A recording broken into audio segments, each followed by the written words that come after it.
Dear students, आज की video में हम जेके बोर्ड क्लास 11th सेशन नवंबर 2025 के लिए उर्दू के फाइनल पेपर को डिस्कस करेंगे। स्टूडेंट्स याद रहे, आपका उर्दू का फाइनल पेपर बिल्कुल इसी पैटर्न में पूछा जाएगा। तो चलिए स्टार्ट करते हैं। सबसे पहले आपको बता दूं कि उर्दू का पेपर 80 मार्क्स का रहेगा और लिखने के लिए आपको 3 आवर्स मिलेंगे। तो देखिए, पहले सवाल में आपको 2 इक्तिबासात दिए जाएंगे। इन दोनों इक्तिबासात में से आपको किसी भी एक इक्तिबास के सवालों के जवाब लिखने होंगे। सबसे पहले आप इक्तिबास को अच्छे से रीड करेंगे। देखिए, यहाँ पर ये जो इक्तिबास है, नूर खान मरहूम कंटिजेंट के अव्वल रिसाले में सिपाही भर्ती हुए। ठीक है, तो ये पैसेज, ये इक्तिबास आप पहचाने किस सबक से लिया गया है। आप इस इक्तिबास को अच्छे से सबसे पहले रीड करेंगे। इसी इक्तिबास से आपके जवाब निकलेंगे। ठीक है, तो देखिए, पहला सवाल ये है कि ये इक्तिबास किस सबक से लिया गया है और इस इक्तिबास के मुसन्निफ कौन हैं। आप पहचान गए होंगे कि ये इक्तिबास लिया गया है सबक गुदड़ी का लाल नूर खान से और इसके मुसन्निफ हैं मौलवी अब्दुल हक। ठीक है, इसी तरह दूसरा सवाल क्या है, नूर खान कौन थे। तो देखिए, यहां पर पहली लाइन में लिखा है कि नूर खान एक सिपाही थे। ठीक है, तो इसी तरह बाकी सवालों के जवाब भी निकल जाएंगे, लेकिन इसके लिए आपको अच्छे से इक्तिबास को रीड करना है। उसके बाद ये जो दूसरा इक्तिबास है, आप इसको भी देख लें। दोनों में से जो भी आपको आसान लगता है, आप उसके सवालों के जवाब लिखेंगे। ठीक है, तो ये इक्तिबास है, उस किताब को ये अक्सर उठाकर पढ़ने लगता था, खुसूसन किसी नादान दोस्त की ज़बान से दिल दुखता तो ज़रूर इस किताब को वो पढ़ता था।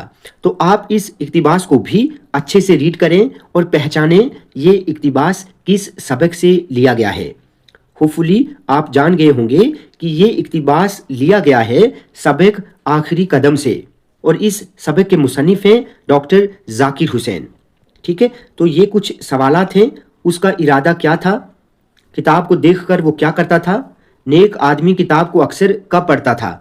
ठीक है, तो यहीं पर इन सवालों के जवाब आपको मिल जाएंगे। जैसे दूसरा सवाल है, उसका इरादा क्या था, तो उसका इरादा था कि मरने के वक्त ये किताब उन लोगों के लिए छोड़ जाऊंगा जो उम्र भर मुझे पहचान न सके। ठीक है, इसी तरह आपने बाकी सवालों के जवाब भी यहाँ पर ढूंढने हैं। दूसरा सवाल है, सबक आखिरी कदम या हातिम की सखावत का खुलासा लिखिए। ये सवाल 4 मार्क्स का रहेगा।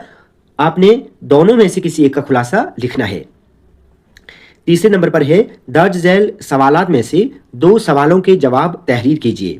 ठीक है, 4 ऑप्शन मिलेंगे। 4 में से आपको जिन भी 2 सवालों के जवाब आते होंगे आप उनको लिखेंगे।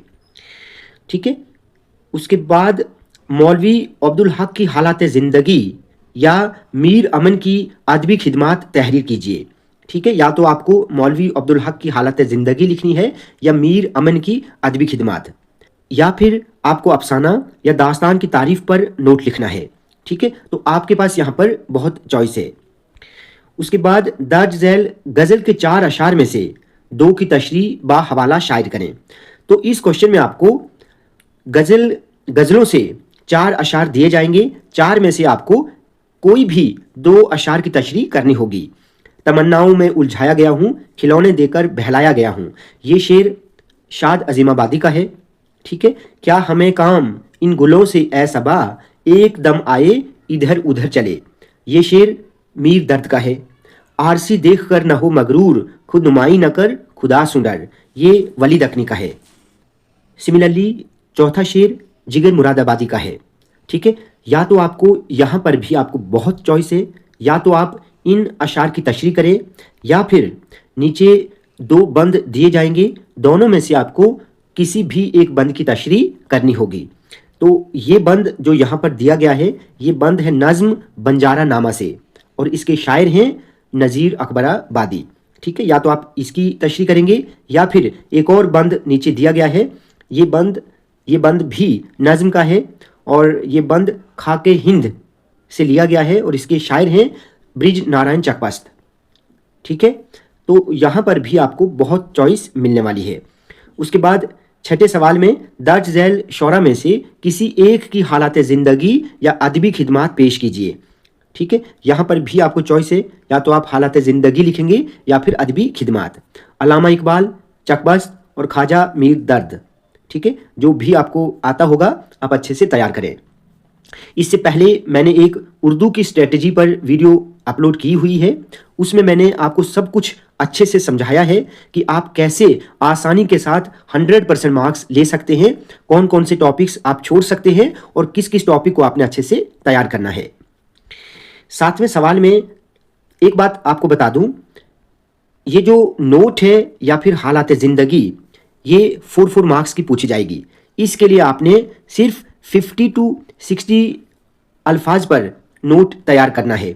ठीक है, आपको ज़्यादा डिटेल में लंबा नोट या हालात ज़िंदगी नहीं लिखनी है। उसके बाद सातवें सवाल में नज़्म खाके हिंद का खुलासा लिखिए या फिर नज़्म खुदस्ताई का मरकज़ी ख्याल आपको लिखना होगा। तो यहाँ पर भी आपको अच्छी चॉइस मिलने वाली है। ठीक है, तो कहने का मतलब है या तो आप खुलासे तैयार करना नज़्मों के या फिर मरकज़ी ख्याल। उसके बाद 8वें नंबर पर है दर्ज झैल शेरी असनाफ में से एक की तारीफ पर नोट लिखिए। तो देखिए 8वें सवाल में आपको 3 ऑप्शंस मिलेंगे, नज़्म, गज़ल और मसनवी, और आपके सिलेबस में सिर्फ यही 3 है। ठीक है, मरसिया नहीं है, कसीदा नहीं है, कता नहीं है। तो आप इन तीनों में से अगर आप एग्ज़ाम के लिए सिर्फ गज़ल का ही नोट तैयार करते हैं तो ये डेफिनेट है गज़ल के फ़न पर, गज़ल की तारीफ पर आपको नोट ज़रूर पूछा जाना है। ठीक है, तो इसके लिए भी आप 50 to 60 अल्फाज का नोट तैयार करें, जो आपने 10th में किया है आप वही इसमें लिख सकते हैं। उसके बाद 9वें नंबर पर दर्ज झैल शेरी इस्तिलाहात में से 2 की तारीफ मिसालों के साथ करें। ठीक है, ये भी बहुत आसान है, आपको सिर्फ तारीफ करनी है कि मतला किसे कहते हैं। देखिए गज़ल के पहले शेर को मतला कहते हैं। ठीक है, तो कोई भी मतला जो है उसकी आप एग्जाम्पल लिख सकते हैं, जैसे तमन्नाओं में उलझाया गया हूँ, खिलौने देकर बहलाया गया हूँ। ठीक है, तो ये इसकी मिसाल रहेगी और ये इसकी डेफिनेशन भी है। उसके बाद शाह बैत, यानी गज़ल के सबसे अच्छे शेर को शाह बैत कहते हैं।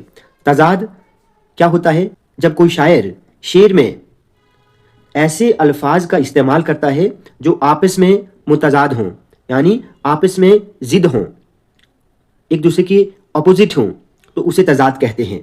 ठीक है, उसके बाद तशबीह है, जब हम एक चीज़ को दूसरी चीज़ के साथ कंपेयर करते हैं। ठीक है, उसको तशबीह कहा जाता है। तो ये 4 मार्क्स का सवाल रहेगा। उसके बाद ये मज़ामीन आपको दिए जाएंगे। 4 मज़ामीन में से आपको एक को अच्छे से डिटेल में लिखना है। 200 अल्फाज पर आपको ये मजमून लिखना होगा। ठीक है, ये 10 मार्क्स का है। माहौलियाती आलूदगी है, इत्तेफाक में ताकत है, अमन और जंग, साइंस की तबाहकारियाँ, साइंस के फ़ायदे, साइंस की बरकतें, सब कुछ आपको अच्छे से पता होना चाहिए। उसके बाद 11वें नंबर पर यहाँ पर भी आपको बहुत बहुत चॉइस है। 5 नंबर का ये सवाल है, इसमें आपको दरखास्तें तैयार करनी है। जुर्माना मुआफ़ी की, फ़ीस मुआफ़ी की, पिकनिक जाने की दरखास्त, ठीक है, या डिस्चार्ज सर्टिफिकेट की दरखास्त, ये आपने अच्छे से 10th में की है, वही आपने अच्छे से तैयार करनी है। सिर्फ आपको पैटर्न पता होना चाहिए, बीच में आप अपने वर्ड्स में भी लिख सकते हैं।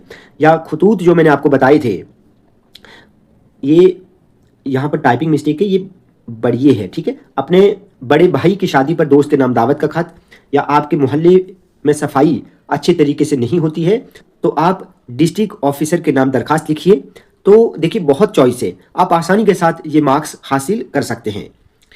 उसके बाद 12वें नंबर पर आपके स्कूल में मनाए गए यौम वालिदैन की तकरीब की कार्रवाई पेश कीजिए, या फिर आपके इलाके में हुई बर्फबारी के सबब माली नुकसानात पर अखबारी रिपोर्ट तहरीर कीजिए, या जो सैलाब रिसेंटली आए हुए हैं उनसे क्या नुकसान हुआ उसकी अखबारी रिपोर्ट आपको लिखनी है, या आपके दोस्त की दुकान पर लगी गर्म कपड़ों की सेल पर इश्तिहार आपको लिखना होगा 5 मार्क्स का। ठीक है, उसके बाद 13वें नंबर पर आपको 2 सवालों के जवाब लिखने होंगे। इसके लिए आपको कम से कम 100 to 120 वर्ड्स का आंसर लिखना होगा। ठीक है, तो ये डिटेल्ड क्वेश्चन हैं, तो आप इनको अच्छे से तैयार करें। उर्दू ज़बान के आगाज़ के मुतालिक जो मुख्तलिफ लिसानी नज़रियात हैं, मिर्ज़ा गालिब की खुतूत निगारी की अदबी खिदमात पेश कीजिए। अलीगढ़ तहरीक पर नोट लिखना है या तरक्की पसंद तहरीक का आगाज़ हो इत्तिका भी आपको अच्छे से तैयार करना है। उसके बाद अगर हम 13वें सवाल की बात करें तो इसमें आपको 8 MCQs पूछे जाएंगे, ठीक है, 8 मार्क्स के। राम ज़हीन है, इस जुमले में ज़हीन कवायद की रौ से क्या है, तो ज़हीन इसमें सिफत है, ठीक है। आपके निसाब में शामिल शायर मजाज की नज़्म कौन सी है, तो रात और रेल आपके निसाब में शामिल है। उसके बाद है नज़ीर अकबराबादी कहाँ पैदा हुए, तो नज़ीर अकबराबादी दिल्ली में पैदा हुए थे। वो हरूफ जो दो कलमों को आपस में मिलाएं क्या कहलाते हैं, तो उन्हें कहा जाता है हरूफे, यहाँ पर तो मिस्टेक है, उन्हें हरूफे अत्फ कहा जाता है, ठीक है, ये याद रखना आप, हरूफे अत्फ। गज़ल के आखिरी शेर को क्या कहा जाता है, तो उसे कहा जाता है मक्ता। गज़ल का आखिरी शेर मक्ता कहलाता है। रशीद अहमद सिद्दीकी कब पैदा हुए, तो ये हुए थे पैदा 1894 ईस्वी में। आपके निसाब में शामिल मोहल्ले की होली सिन्नफ़ी एतबार से क्या है, तो ये ड्रामा है। सिल्क रूट के मुसन्निफ कौन हैं, तो सही आंसर अब्दुल गनी शेख रहेगा।